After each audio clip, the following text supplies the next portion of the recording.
नमस्कार दोस्तों, आप देख रहे हैं सिटी न्यूज मुंबई। महाविकास आघाड़ी को हिंदुत्व के नाम पर गिरा दिया गया और हिंदुत्व के नाम पे शिवसेना से 40 विधायक बाहर हो गए।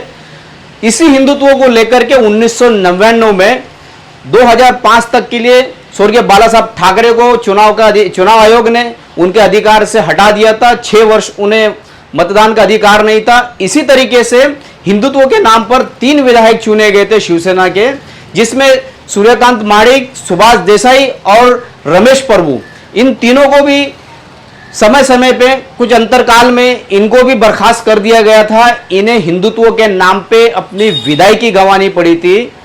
जिस तरीके से 40 विधायकों ने भाजपा के साथ में सुर मिलाते हुए हिंदुत्व के नाम पे सरकार बनाई, इस संदर्भ में हमने मुख्यमंत्री एकनाथ शिंदे से जब पूछा, सर हिंदुत्व के नाम पर सरकार बनाई है, हिंदुत्व की क्या परिभाषा होगी?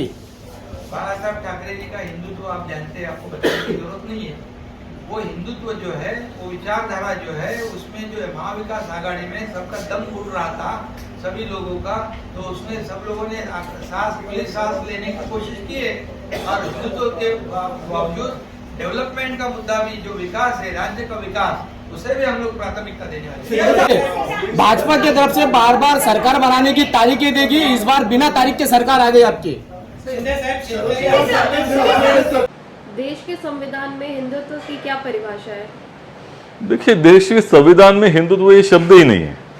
ये देश का संविधान कहता है कि ये देश धर्मनिरपेक्ष है, सेक्युलर है, तो उसमें हिंदुत्व का शब्द वहां सम्मिलित होने का कोई सवाल ही नहीं उठता। संविधान में हिंदुत्व शब्द को महत्व दिया गया है या फिर सेक्युलरिज्म को?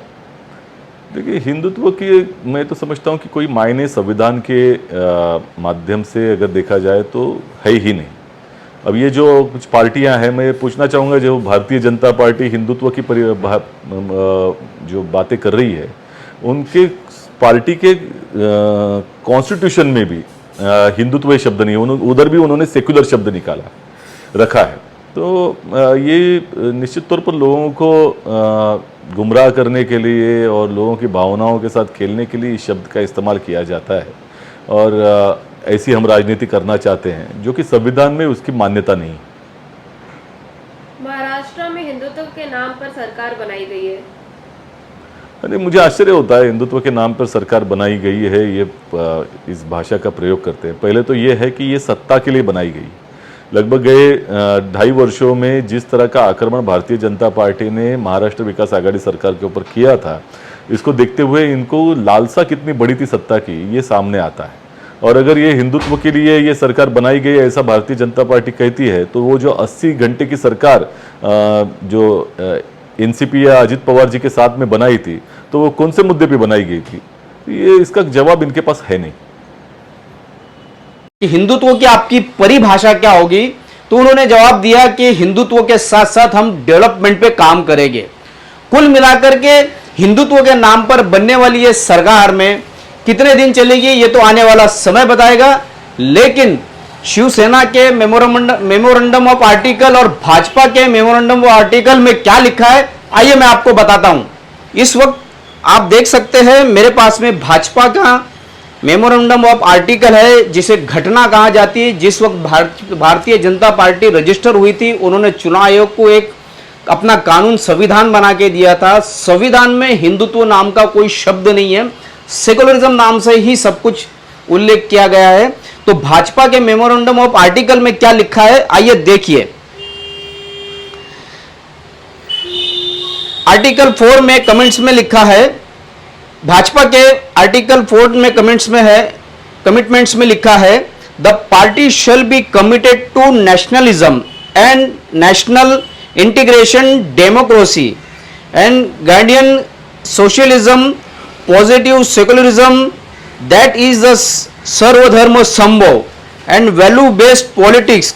The party stand for the declaration of for economic and political power. इस तरीके की घटना लिखी गई है, इसमें भी कहीं पर हिंदुत्व का कोई जिक्र नहीं है। इसी तरीके से शिवसेना की भी घटना में क्या लिखा है आपको पढ़ के सुनाता हूं। मेरे इस वक्त आप जो स्क्रीन पर देख रहे हैं ये शिवसेना का मेमोरेंडम ऑफ आर्टिकल है। उसमें उन्होंने साफ साफ लिखा हुआ है, जिसका नंबर आर्टिकल 5 की आइडियोलॉजी क्या है उनकी, 5(3) में क्या लिखा है, the party shall be committed to national secularism and socialism and national integrity.